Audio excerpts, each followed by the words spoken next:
Section 3.1, Permutations and Combinations. In this section, we're going to learn three main new notations. First one is called factorial.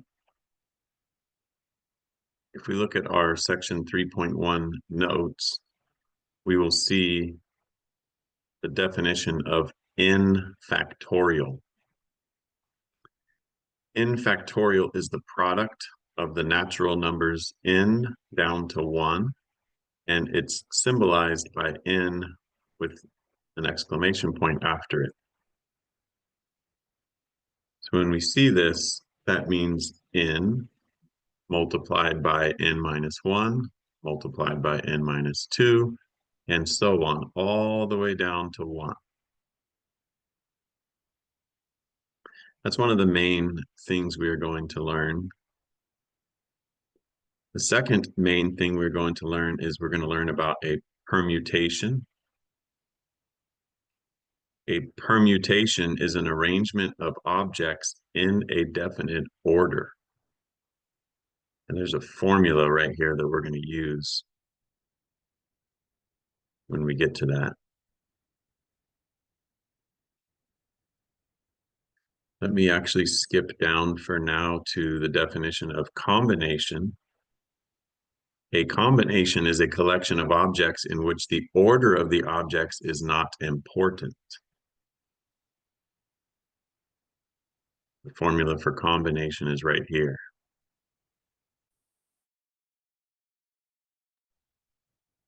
Now, the biggest thing when you see permutation, we are going to use this formula if order matters.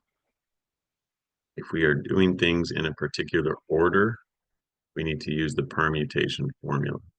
If order does not matter, if order is not important, we will be using this combination formula. So that's one of the main things we need to be able to do is decide when we look at a word problem, for example, should we be using the permutation formula or should we be using the combination formula? Again, we use permutation when order does matter. We use combination when order does not matter. And there's a couple examples right here of when order might matter and when order might not matter.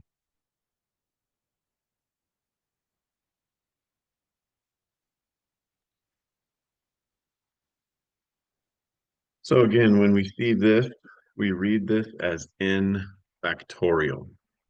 N factorial. So for example, when I see this doesn't mean that I just say 5 really loud. This just means 5 times 4 times 3 times 2 times 1. And if you do that on your calculator, you will see that is equal to 120.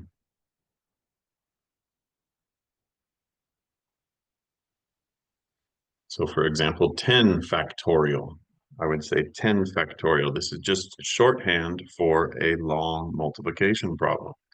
This is 10 times 9 times 8 times 7, all the way down till you get to 1. And if you do that on your calculator, you will see it's 3 million something.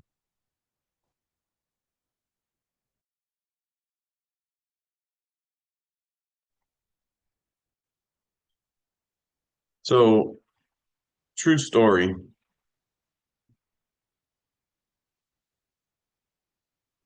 One time, this was a long time ago, we got this thing in the mail, like a birthday invitation. And it was for my son, and my son was very young, like around 5 years old or something like that. And it was for a neighborhood birthday party. And the invitation said this. And I remember my wife says to me, she says, Mr. Yarbrough, can Jake go to this birthday party? And I said, absolutely not. What would a 5-year-old be doing at a 24-year-old's birthday party? 5-year-old had no business at a 24-year-old's birthday party. And she said, "What do you mean she's turning 4?" And I said, "Well, she's turning 4 factorial, and everybody knows 4 factorial means 4 times 3 times 2 times 1, and that's 12 times 2 is 24 times 1 is 24." Said she's obviously turning 24, and I don't think my 5-year-old son needs to be at a 24-year-old's birthday party. And my wife argued that she was actually turning 4. And I said, "Well, what about the exclamation point? Don't you think everyone understands factorials?" So it gave me an opportunity to teach my wife about factorials. And anyways, it turned out my wife was right. I was wrong. I'll take the loss on that one. Turned out she was turning 4, and the mom, I guess, was just excited. I guess was why she put the exclamation point there about her daughter turning 4. Anyways, big argument. We're fine now. Don't worry. Uh, Mrs. Yarbrough and I are still married. We made it through it.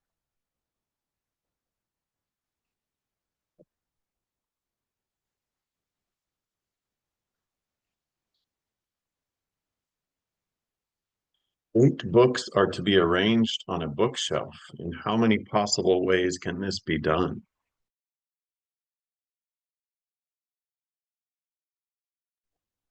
So you have a bookshelf here. We have 8 books. We're just going to maybe arrange them on this top shelf here. In how many ways could that happen?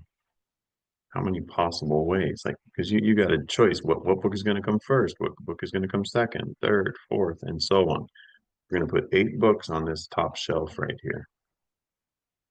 And this is actually related, well, not related. This is just the counting principle that we actually saw last section, I believe. If you have 8 things that you are going to do, 8 books that you're going to place on this top row of the bookshelf, you need to ask yourself, how many different choices do I have as far as which book I might put first on the far left? How many different choices do I have as far as what might go there? Well, there's 8 books, so I have 8 choices as far as what might go in that spot.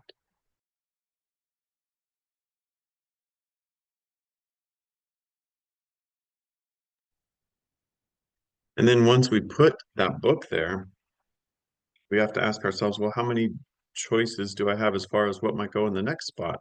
If I put 1 book down, now I have 7 books left. So I have 7 choices as far as what might go in that spot. And then once I've placed 2 books, I now have 6 books left. So any one of those 6 could go in this spot, and so on, all the way down until you hit the last book. You only got one choice as far as what's going to go there because there's only 1 book left. And the counting principle says to multiply those things. So we've done this before. Last section, we were doing problems like this. The only new thing is that today we can call it 8 factorial. So this 8 factorial, when we do this exclamation point thing, that's just shorthand for a long multiplication problem.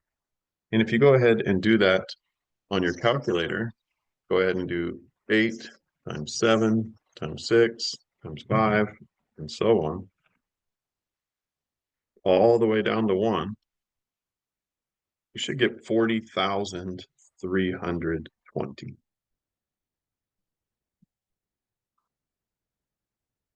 There are over 40,000 ways to organize just 8 books.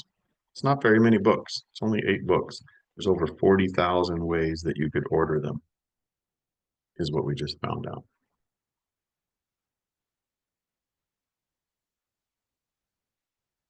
In how many ways can the letters in the word factor be arranged? There are 6 letters in this word. In how many ways could we arrange those 6 letters? This is one arrangement of those 6 letters, but there are probably many more. For example, I'm just going to make a random one. T R F A O C. That would be another arrangement. So there's two arrangements of those letters. But I bet you there's a lot more, right? Here's one, here's another one. You could probably come up with many, many more arrangements. But how many are there? If we were to do all of them, how many are there? Well, if you think about it, it's the same question that we just did up here, right? If we are going to take those six letters and see how many ways we could arrange them, we have six choices as far as which letter we might put in the first spot. Any of those six letters could go here. And then once we place the letter, now there's five letters remaining. So we have five choices as far as which letter might go in the next spot, and so on, all the way down to one.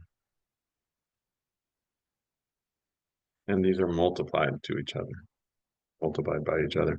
And remember, multiplication can be written using, this symbol, obviously. It can be written using parentheses like we saw on the first page. It can be written sometimes just using a dot. There's a lot of ways to indicate multiplication. But this is just another way to say 6 factorial, or 6 factorial is just another way to say that multiplication problem. And if you go on your calculator and do 6 times 5 times 4 times 3 times 2 times 1, you should end up with 720. There are 720 different ways to arrange those 6 letters.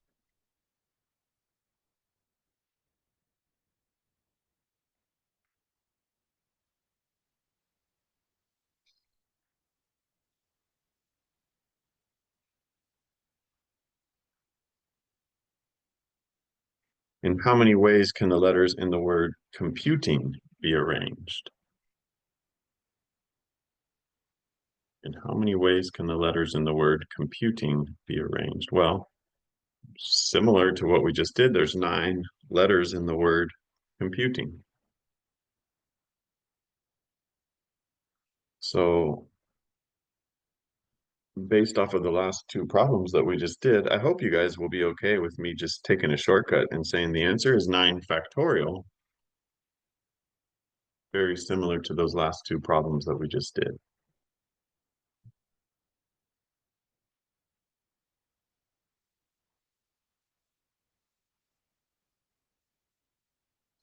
And if you do 9 factorial on your calculator, 9 times 8 times 7 times 6 times 5 times 4 times 3 times 2 times 1, you will end up with 362,880. You may be thinking, do I always have to do 9 times 8 times 7 times 6 all the way down to 1? I mean, what if I had to do 20 factorial or 40 factorial? Isn't that going to take a while? Is there a shortcut maybe on our calculator? And the answer is probably yes. I will pull up some pictures of calculators in just a couple minutes and we will address that. For now, I'm just thinking we're multiplying all the way down to 1. The next problem is a little weird. I mean, you might be looking at this saying, why are we doing this? It's the same, right? They both have 9 letters. Addresses has 9 letters, just like computing has 9 letters. And I mean, yes, it has 9 letters, kind of, but it's not 9 distinct letters. Some of the letters are repeated, and that's an issue. Like, I don't think our answer is going to be 9 factorial on this one. This one's a little harder.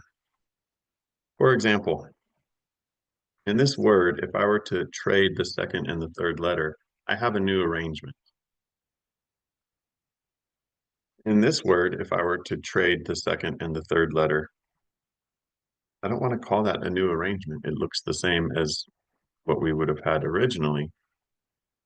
So we have to be careful with repeated letters. Let me show you from our 3.1 notes an example. A good example is the word Mississippi. How many different arrangements are there of the word Mississippi? So Mississippi actually has 11 letters in it, kind of, but it's not 11 distinct letters. Some of them are repeated. We still start with the 11 factorial. We still start with that.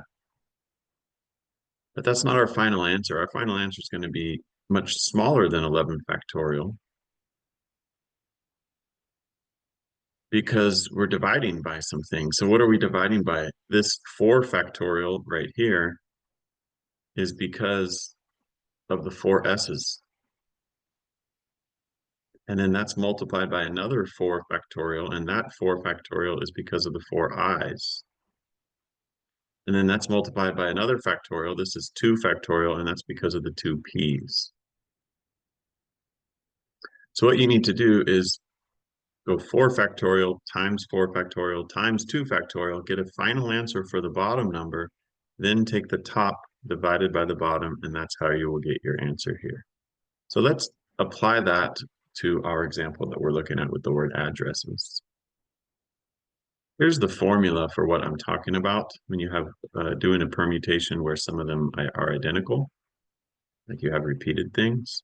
This is the formula that I'm getting at here. Or this is the formula that we are using. Let's apply that to our example we are looking at here. So what we're doing with the word addresses has 9 letters, but the problem is they're not all distinct. There's some repeated. So what we need to do is divide. For example, there are 2 D's in the word.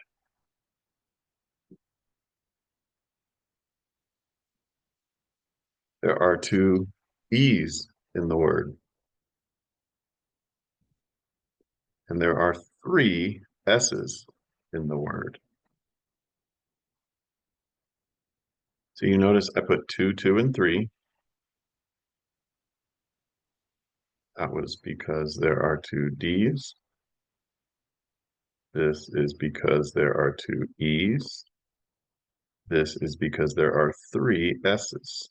So we put 2, 2, and 3. We put factorial after each one, and we're multiplying those.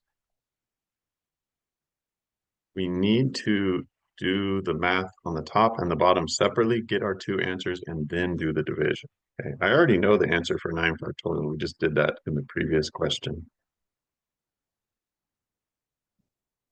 Think about what 2 factorial means. That means 2 times 1. Think about the next 2 factorial. That also means 2 times 1. And then think about the 3 factorial. That means 3 times 2 times 1. I don't know that you need a calculator for the bottom part. I mean, 2 times 1 is 2, times 2 is 4, 4 times 1 is still 4, 4 times 3 is 12, 12 times 2 is 24, and then 24 times 1 is still 24. So the bottom part becomes 24. I mean, I could do it this way, 2 times 1, 2 times 1, 3 times 2 times 1. 2 times 2 times 6 is 24. So we're not going to get as big of an answer as we did in the previous question because of those repeated letters. Because like I said, me just trading letters sometimes doesn't always make a new arrangement down here. Anytime I trade letters up here, I have a new arrangement, right? So I'm not going to have as many arrangements down here. It's because we're taking this and we're dividing it by 24. So we're going to get a smaller answer. So go ahead and take 362880 divide by 24. I believe you get 15,120. Still a lot, of course, but not nearly as much as it was up here. Okay, so even though they both have 9 letters in it, this one has many more ways to arrange the letters than this one does. And that's because there are repeated letters. So whenever there are repeated letters and you're trying to do a problem like this, it's a little harder. It's not as easy as just doing 9 factorial. You have to do some stuff in the denominator like this.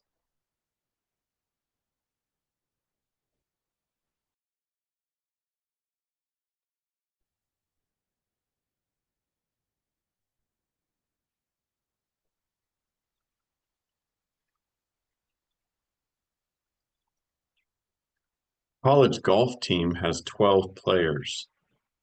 The coach needs to pick 5 of them to play in the match that day and also order them 1 through 5. In how many ways is this possible?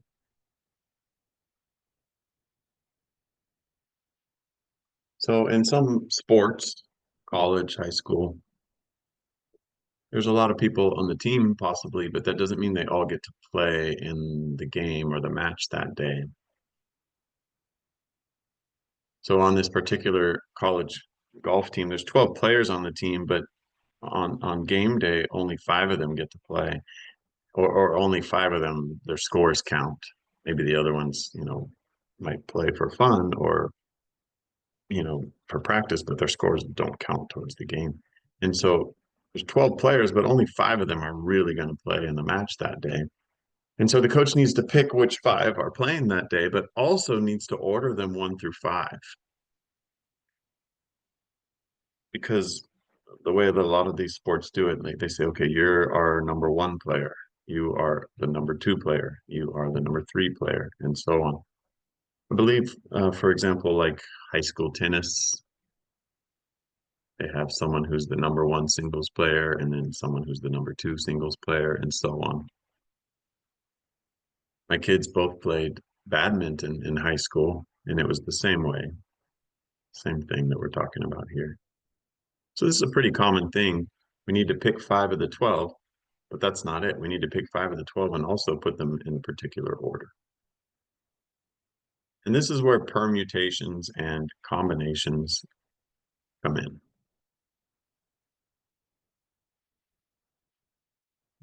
So from our notes, this is the formula that we are about to use right here.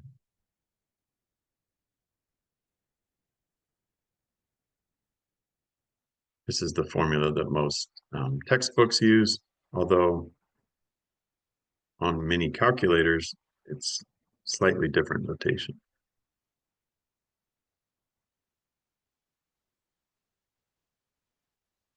Why are we using permutation instead of combination? Because order matters in this problem.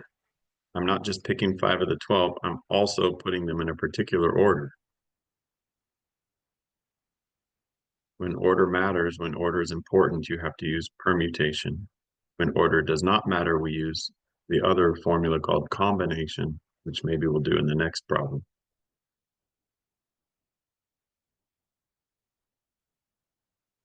Okay, so let me go ahead and write down this formula applied to the problem we are working on.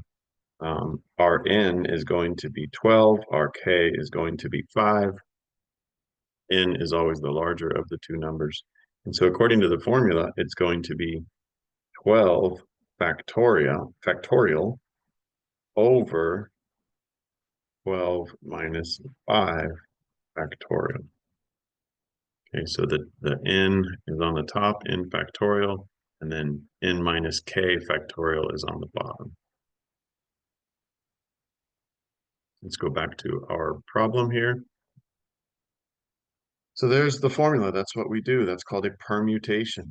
And we are doing a permutation because order matters. Order is important in this problem.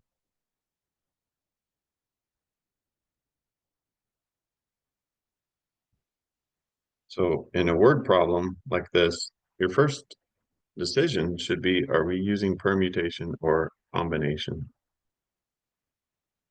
I am using the permutation formula, P for permutation, because order is important. It literally says it right there. We are ordering, and we're not just picking 5 of the 12, we are also putting them in order from 1 through 5.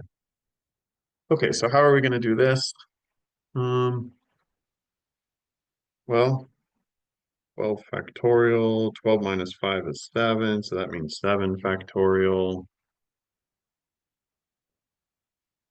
And in just a minute, I'm going to show you like how to make your calculator help you with this and make this go much quicker.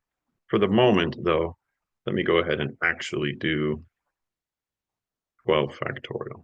Okay, 12 factorial is a pretty big, ugly number.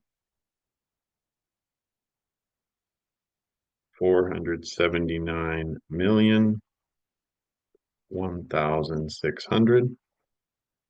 And we are dividing that by 7 factorial,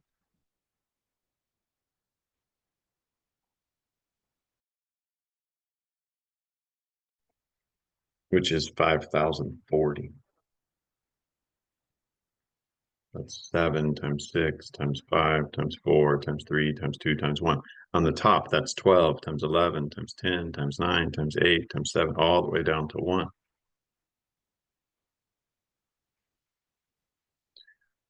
When we do that division, we should get 95,040.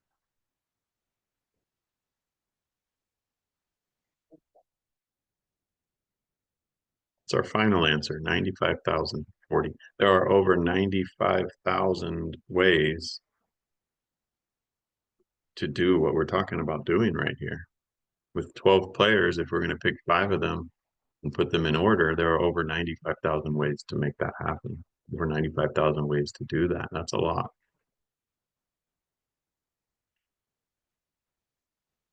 This might be a good time to show you something on your calculator that would be helpful.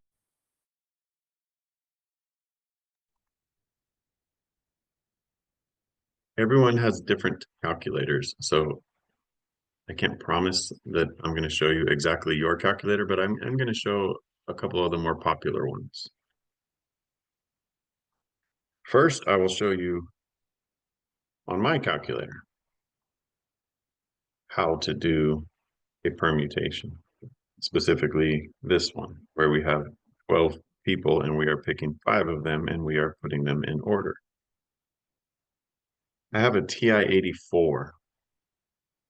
If you have a TI-84, this is probably going to work for you. It looks something like this. It's a big calculator. It's called a graphing calculator. On my particular calculator, the way I would do this fast, instead of having to go through all this equation stuff, I would first type in 12. So I just first type 12. I know this is not super easy to see. And then there's a button here that says math. Okay, so I'm going to press math. Again, I know this is not easy to see.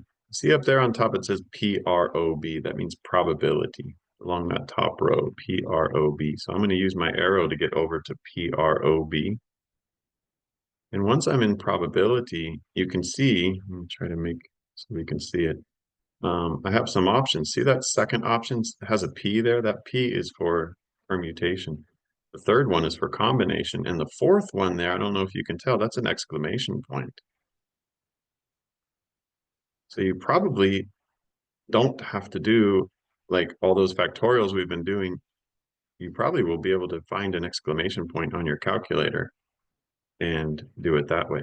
But what I want to do right now is pick the second one because we're doing a permutation. So I picked the second one. It looks like that at the moment on my calculator. And then I want to put a 5 there. And so 12P5 is kind of what it looks like on my particular calculator. And then I push equals, and it gives me that answer of 95,040 like we already got. No, this is not easy to see. I'm trying to find the best angle on my calculator here. Most of you probably do not have this calculator. I want to show you some other popular ones. So sometimes I'll write like this.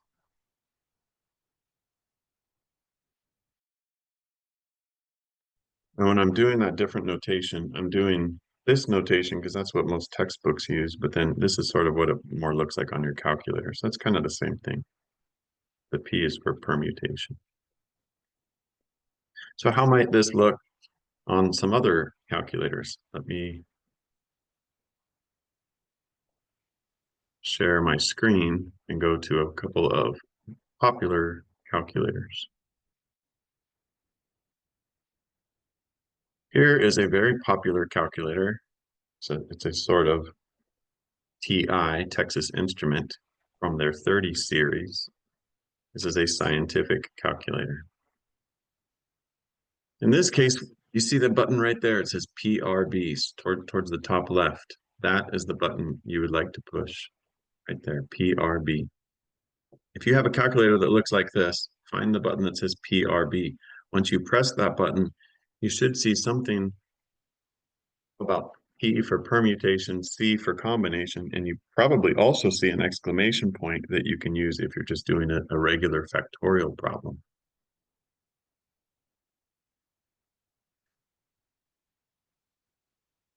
Another popular one is this. It's still from the TI 30 series. It just looks a little different, but it also has PRB button right there. So if you have a Texas Instrument, there's a good chance you have a PRB button somewhere towards the top left. If you have a TI calculator somewhere towards the top left, push that PRB button, and that's where you will find probably your P for permutation, your C for combination, and your exclamation point if you just want to do a regular factorial problem. So the problem we're working on right now is the permutation of 12 objects chosen 5 at a time. If you have a calculator like this, you will type in 12. You will press the PRB button. Then you will use your arrows if you need to get to wherever it says P. You'll choose that one by pressing enter. And then you will press 5 after that, and then you will press enter again. Say that one more time. You would type in 12, PRB. Make sure that the P is highlighted up here by using your arrows. Once it's highlighted, press enter, and then press 5, and then probably press enter one more time. And it should give you that answer of 95,040. So if you have either of these two types of calculators, you should be able to do that using this PRB button. Actually, before I go to the other type of calculator, I also found this. This is kind of this is what I'm talking about. So you would type 12, PRB. The P is the first one, so it's already highlighted. So you would press enter and then 5 and then enter, and you would have your answer of 95,040. If we were doing a combination, you'd have to scroll with your down arrow to get to the C. If you just want to do a regular factorial, you'd scroll down and find that exclamation point. For example, if you just wanted to do 8 factorial, you could type 8, PRB, scroll down until the exclamation point is highlighted, press enter, and maybe press enter one more time, and it should give you the answer. On this calculator, it's the same. It's just your scrolling goes left to right. On this calculator, your scrolling goes up and down. So here's our P, here's our C, and here's the exclamation point. So if you have a TI, look for the PRB button. If you don't have a TI, another popular one is the Casio. It's a little different on the Casios.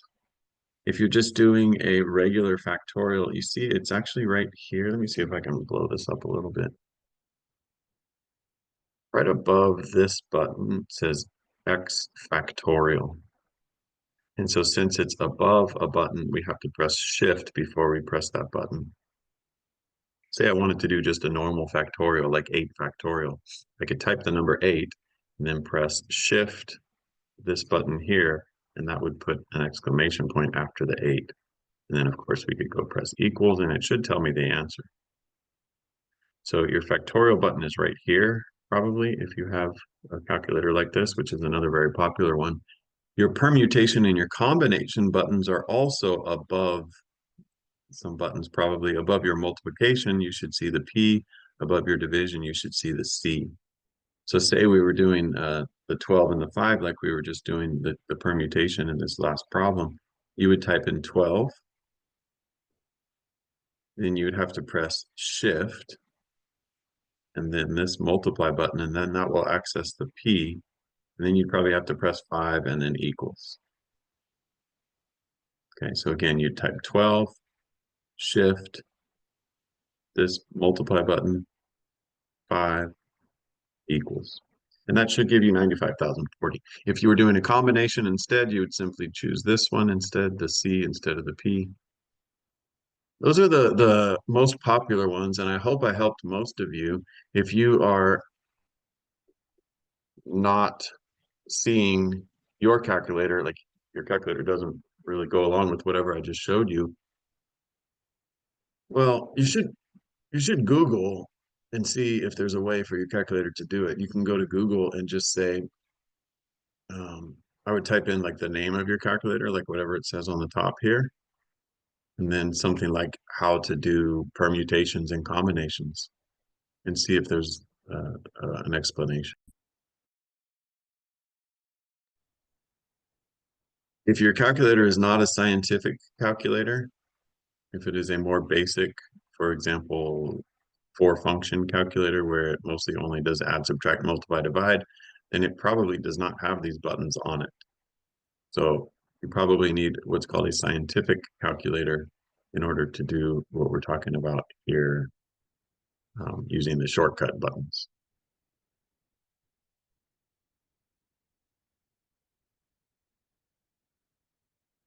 I don't mind if you guys use the shortcut buttons. You don't always have to do it sort of the long way like I'm showing you. You're welcome to use those shortcut buttons. Let's look at the next example.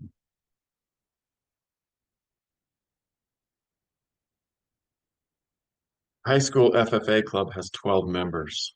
Club advisor needs to pick 5 of them to go on a field trip. In how many ways is this possible? There's a 12, there's a 5. There was a 12 and a 5 in our last problem. Is this the same question? Are we going to get the same answer as we just did? It all depends on if order is important or not. In the last problem, order was definitely important. I was picking 5 players to play that day, but I also needed to put them in order. This says nothing about order. This doesn't say we have to pick 5 out of the 12 and also order them from 1 through 5. There's no reason to do that. These 5 people are just going on a field trip. We don't need to have them be the number 1 player and the number 2 player and the number 3 player and so on. Order is not important. We are not needing to order these 5 people. We are just picking 5 people. When order is not important, we should be using the combination formula. When order is important, we should be using the permutation formula. But that's going to look like, from our notes, not using this formula, the next formula we're about to use looks very similar. It just has something else in the denominator. So the combination formula right here is something we use when order is not important. And so let me go ahead and write that down. It says C n comma K. In this case, it's going to be C for combination 12 comma 5. So it's going to be 12 factorial. Your n is always your bigger number. 12 factorial. On the bottom will be 5 factorial times 12 minus 5 factorial. Okay, so I'm just kind of copying this formula here, putting 12 in place of n and 5 in place of k.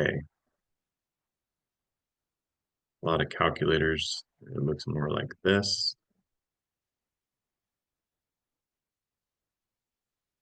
A lot of calculators, for whatever reason, use R instead of K, but this is what most textbooks have as the formula. Okay, so let's go back to our paper here, and let's go ahead and do this. Now, I mean, if you wanted to do it, without using the shortcut buttons on your calculator, you certainly could. It just takes longer. We know what 12 factorial means. That means 12 times 11 times 10, all the way down to 1. We know what 5 factorial means. That's 5 times 4 times 3 times 2 times 1.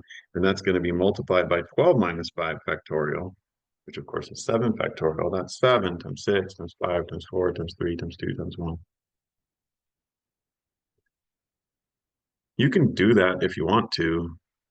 I don't necessarily suggest it. I think since our calculator probably has the ability to do it, we should do it on our calculator. So again, on my calculator right now, I type in 12, I press math, I go over to probability, I go down and pick the C, and then I type 5. And very quickly it told me the answer. I know that's not easy to see, but that my answer is 792.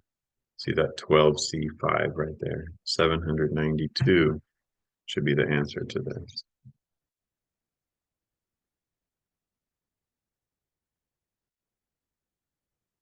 On your calculator, you possibly will be typing 12. Maybe you have a PRB button. Press your PRB button. Scroll either down or over until you highlight the one that says C for combination. Press enter or equals, and then press 5 and then enter again. And that should tell you 792. If you have a Casio, you will be typing 12. You will press shift divide, and that will access the C that's right above the divide. Then you will press 5, then you'll press equals. And that should tell you 792. Again, Casios and TIs are the most popular ones. I would guess about 90% of you have one of those. I would guess I helped about 90% of you right there. For the other 10%,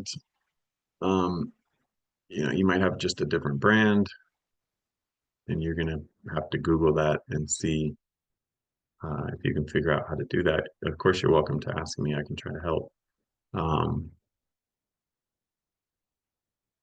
Or you might not be able to do it on your calculator if you have a four function calculator, like a much smaller one that only can do add, subtract, multiply, and divide for the most part. That probably does not have these buttons that we were talking about. Most of the time we'll just do it like that. So most of the time, to be honest, you'll go straight from here to here and you won't even be writing this because you'll be doing that on your calculator. And on your calculator, when you do it, it probably looks kind of more like this, but this is the same thing. I do want to show you something kind of interesting. If you are really wanting to do this by hand, let me pick up right here. So 12 factorial, of course, means 12 times 11 times 10 times 9 times 8 times 7, 6, 5, 4, 3, 2, 1. For the 7, 6, 5, 4, 3, 2, 1, let me just write it as 7 factorial. And there's a reason I'm doing that.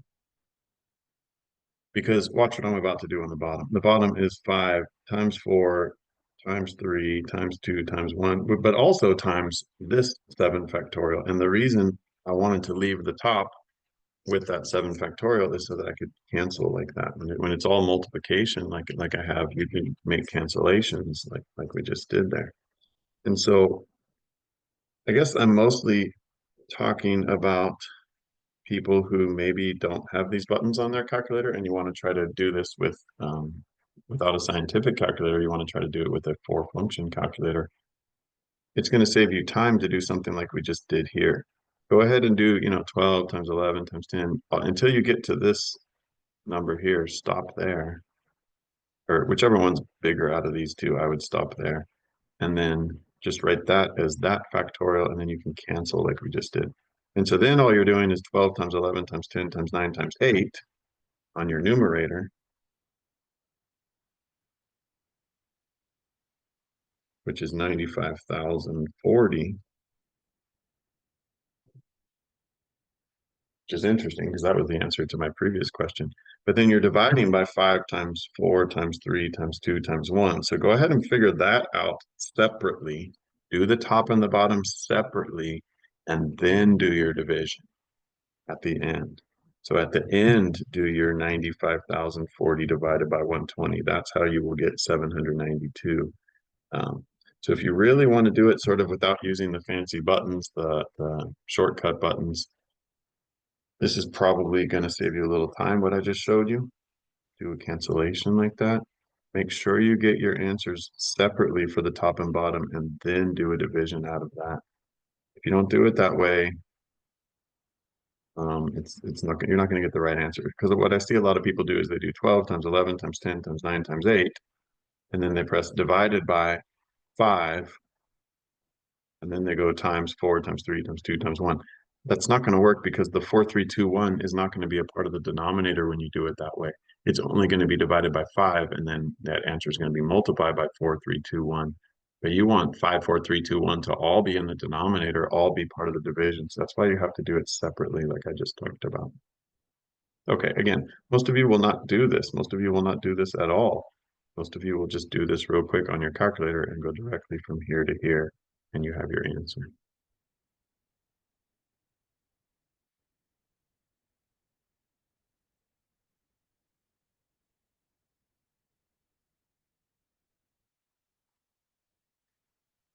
So once again, a combination is something we should be doing when the order does not matter.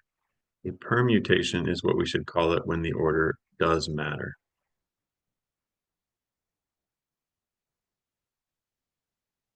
This has always bothered me. You know, the combination lock. You have a combination lock where you have three numbers and you have to turn it to those three numbers in order to open your combination lock. The order certainly matters there, right? Why are we calling it a combination lock? We should call it a combination lock if the order doesn't matter. If it's just those three numbers in any order you want would open the lock, but that's not true. You can't just have the three numbers in any order you want to open your combination lock. They have to be in a definite order, a specific order. The order does matter. We should not be calling that a combination lock. We should be calling it a permutation lock. So that's always bothered me and confused me. And I was searching online, and apparently it also bothers this dinosaur who says if the order on a combination lock is important, shouldn't they be called permutation locks? And I agree with that dinosaur. I am confused just like he is. I do not know why we call these things combination locks. We should not. We should call them permutation locks. So if you guys would help me spread the word to your friends and family, we can make a change. We can get people to stop calling these combination locks because that is misleading and wrong. That is not the correct use of the word combination. We should be calling that a permutation lock because the order does matter. The order that we put the three numbers in to open this thing does matter.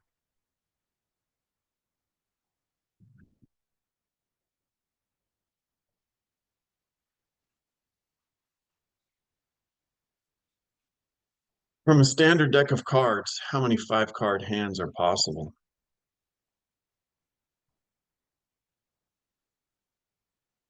It's a five-card hand. Let me show you a deck of cards, actually.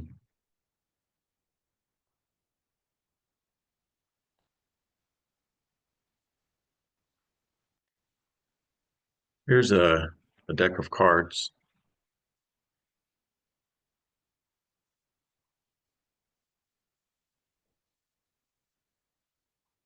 Deck of cards has 52 cards. There are four suits, and each suit has 13 cards in it. You see in this particular picture, there are 13 clubs. These are the clubs on the top. There are 13 spades. There are 13 hearts, and there are 13 diamonds. The clubs and the spades are the black cards. The hearts and the diamonds are the red cards. I used to always get mixed up between clubs and spades. I read somewhere a club looks kind of like a clover, club and clover. They go together. A spade looks kind of like a spear, spade and spear. Think club and clover. Think spade and spear.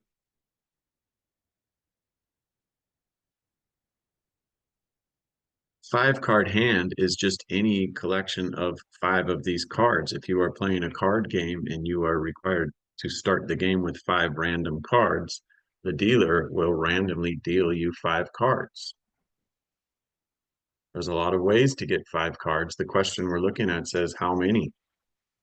Out of 52 cards, how many possible ways could we be given 5 of them? That's what a 5-card hand means.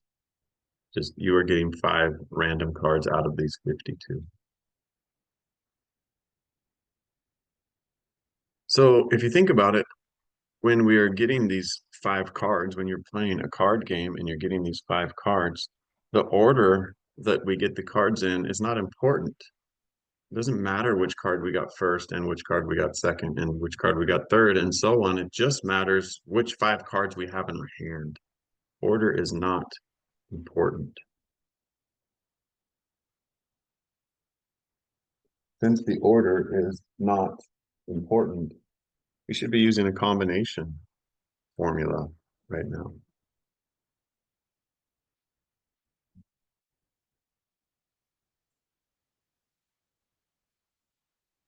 We are not going to be using a permutation formula for this type of problem because the order that we are given the cards doesn't matter. It only matters which 5 cards we have in our hand.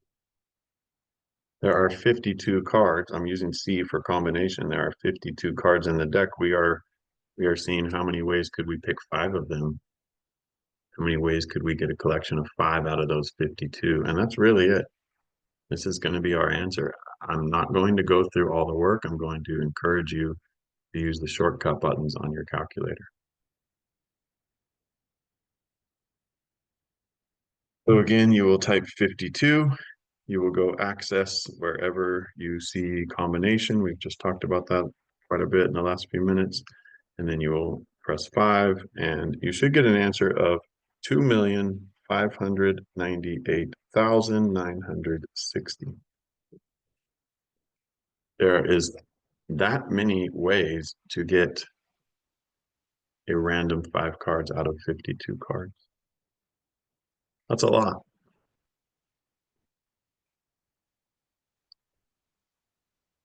In fact, I would say for most people, you likely will never get the same 5 cards dealt to you in your whole lifetime. I mean, if the deck is truly, shuffled properly and random, and you're truly randomly being given the cards by the dealer, there's over 2.5 million different ways you could get a collection of 5 cards. I would guess for most of us, in your whole life of playing cards, you likely will never get the same 5 cards given to you. Even if you play cards fairly often, I would guess that's the case for most people. Okay. That's interesting. But the bottom question says, from a standard deck of cards, how many 5-card hands are possible that contain exactly 3 red cards? Let's talk about how we would do that. That's a little harder. So there's this many ways to pick 5 cards out of 52, but out of those 2.5 million, how many of them contain exactly 3 red cards? Let me show you how we would do a problem like that. We're actually going to have to do 2 combinations and multiply them.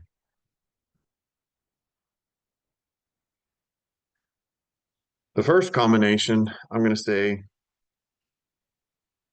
there are 26 red cards, and we are trying to get 3 of them into our hands.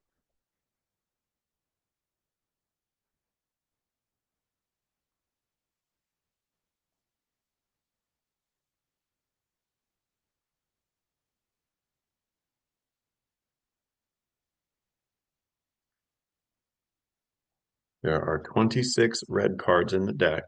We would like to get 3 of them, exactly 3 of them, into our hands. This represents the number of ways that could happen. This represents the number of ways we could get 3 out of the 26 red cards into our hands. Why am I saying 26 red cards? Because remember, there's 52 cards in the whole deck. Half of them are black, half of them are red. So the top 13 times 2, the top 26 are black, the bottom 26 are red. 13 plus 13, or 13 times 2, that's how many red cards we have. And then we're not finished yet, because there are this many ways to get 3 of the 26 red cards, but we still need 2 more cards. We're supposed to get 5 cards total. We want 3 of them to be red. That means we want the other 2 to be not red. We want the other 2 cards to be non-red. How many non-red cards? I could call them black cards. There's 26 of those also, but we want exactly 2 from that group. Again, this first combination represents the number of ways for us to get 3 of the 26 red cards into our hand. This next combination represents the number of ways for us to get 2 of the remaining 26 black cards into our hand. What we do is we multiply those 2 answers, and then we'll have our final answer. Go ahead and do combination of 26 comma 3. That should get you 2600. So that first combination has an answer of 2600. Then go ahead and do 26, combination of 26 comma 2. That should get you an answer of 325 for the second one. And then you will multiply those 2 answers together. You should get 845,000.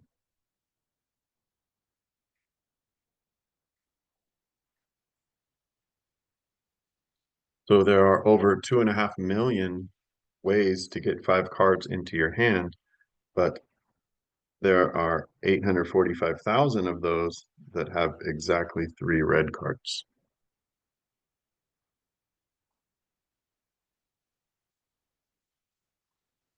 Let's do one more page, and we'll do a couple more problems similar to that. Actually, this is a very good time. I haven't really said this much. This is a very good time to pause the video and try these 2 problems. See how you do on these 2 problems. Very similar to the problem we just did. Pause the video, try it, come back, see how you did.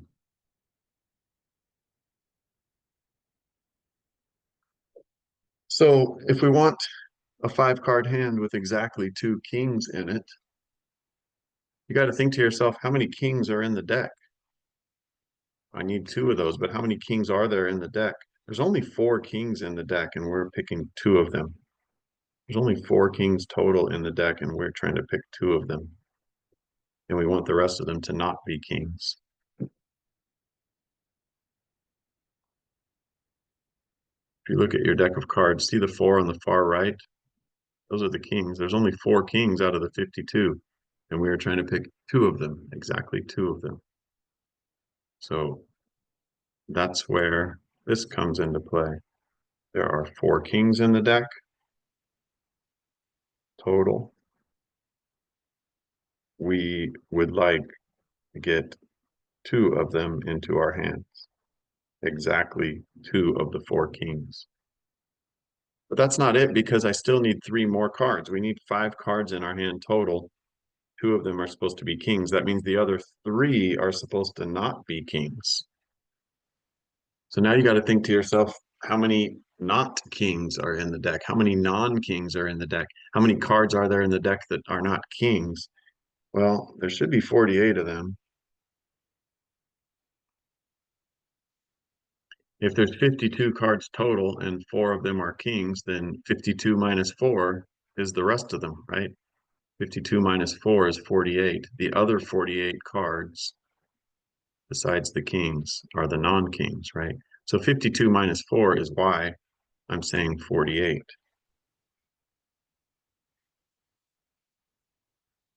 There are 48 non-kings in the deck. And we want 3 of those.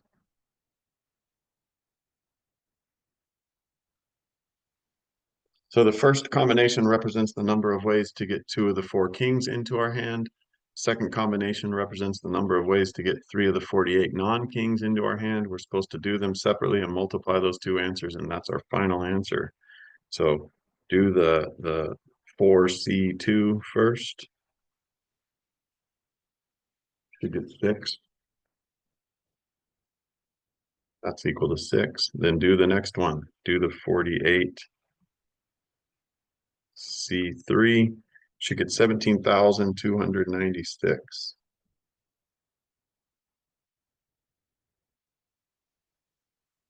Go ahead and multiply those two answers. You should get 103,776.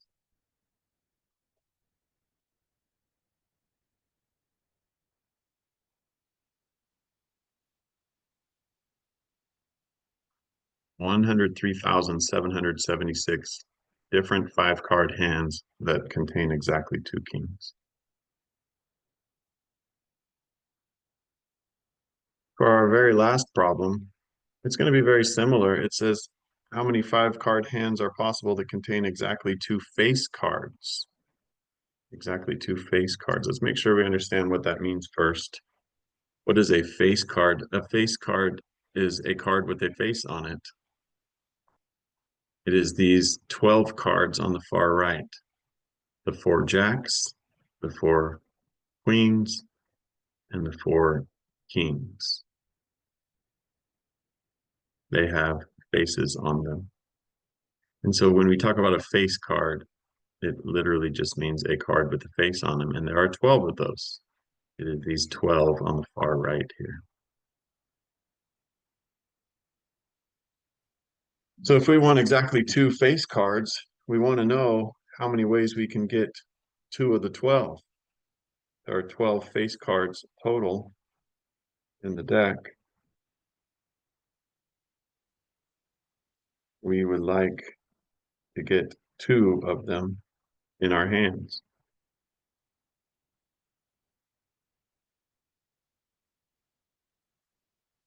But that's not the end of the story because we need 5 cards in our hands. This just tells us the number of ways to pick 12 out of to pick 2 out of the 12. But we still need 3 more cards in our hand to get a total of 5.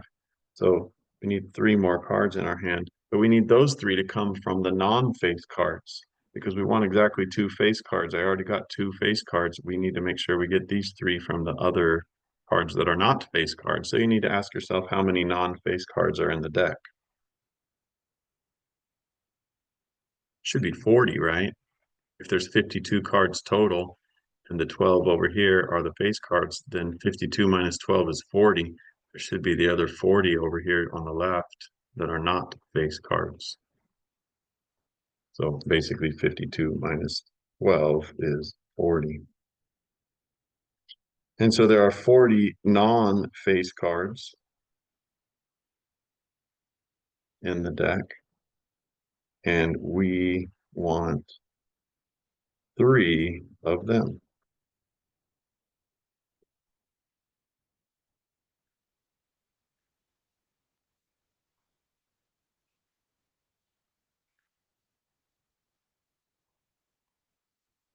Go ahead and do this on your calculator. You should get 66. And then go ahead and do the next one on your calculator. You should get 9,880. And of course, multiply those together to get your final answer. 652,080.